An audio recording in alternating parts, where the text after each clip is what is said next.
alaikum. My parents rejected proposals from a good man without any Shari'i legitimate reason. They did it before as well, but this time I really liked the brother and he liked me as well. But my parents still refused. It was not a haram relationship. My wali was on board from the get-go.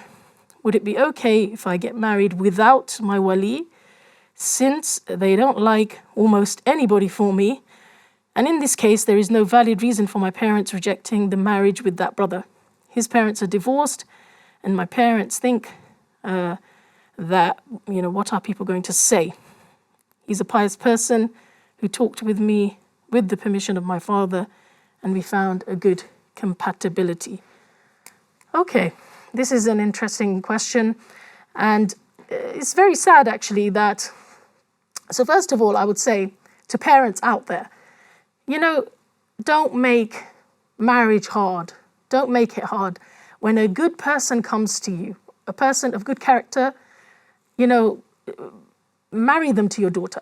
If your daughter is happy, khalas, make it easy. Make it easy. Don't make it so difficult that girls are having to ask questions like this. SubhanAllah.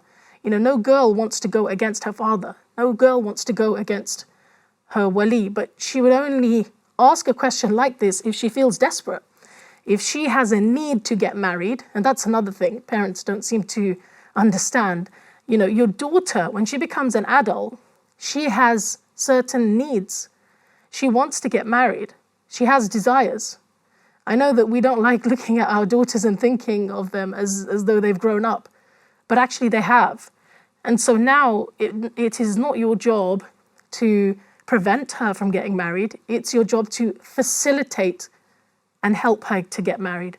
And if we don't do this, brothers and sisters, then haram relationships will become the norm.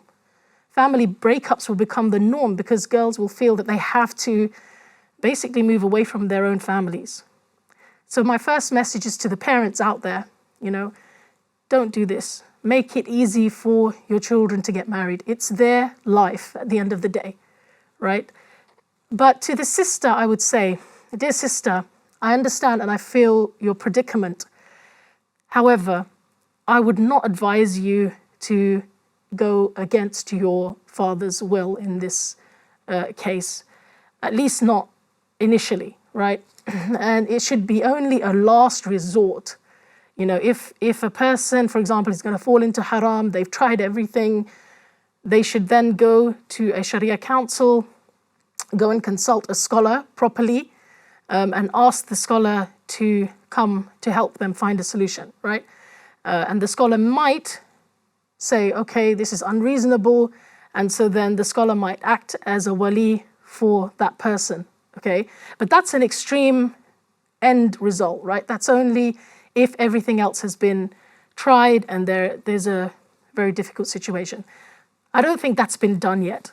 So what you really need to do is try to bring your parents on side, okay? Try as much as you can through pleading with them, having dialogue with them, maybe even bringing mediators in to have a dialogue with your parents. Try to see things from your parents' perspective as well. Is there some validity in the reasoning that they're giving? Maybe sometimes we can be very short-sighted and our parents can sometimes see things, see dangers maybe that we can't see. So please bear all of that in mind, and I don't advise you at all to go against your father. I know of sisters when they have done this, okay, when they've tried to get married without their wali involved, okay, they end up estranged from their families, and then they end up in an even worse situation because now they don't have the backup of especially the male members of their family. They're left to this husband's, their relationship with this husband who at the end of the day, they don't really know very well, okay? And so, and then they regret it, especially when they have children, that their parents are estranged from them. We don't want to go down that route, We want to try our best to keep families together. Your father has a great role in your life. He's done a lot for you all your life. So please don't take this step, especially at this stage, please try your best to plead with your father and have a good relationship with him. And I hope, inshallah, Allah subhanahu wa ta'ala helps you to find a solution and helps you to find a pious spouse that your family and you are happy with.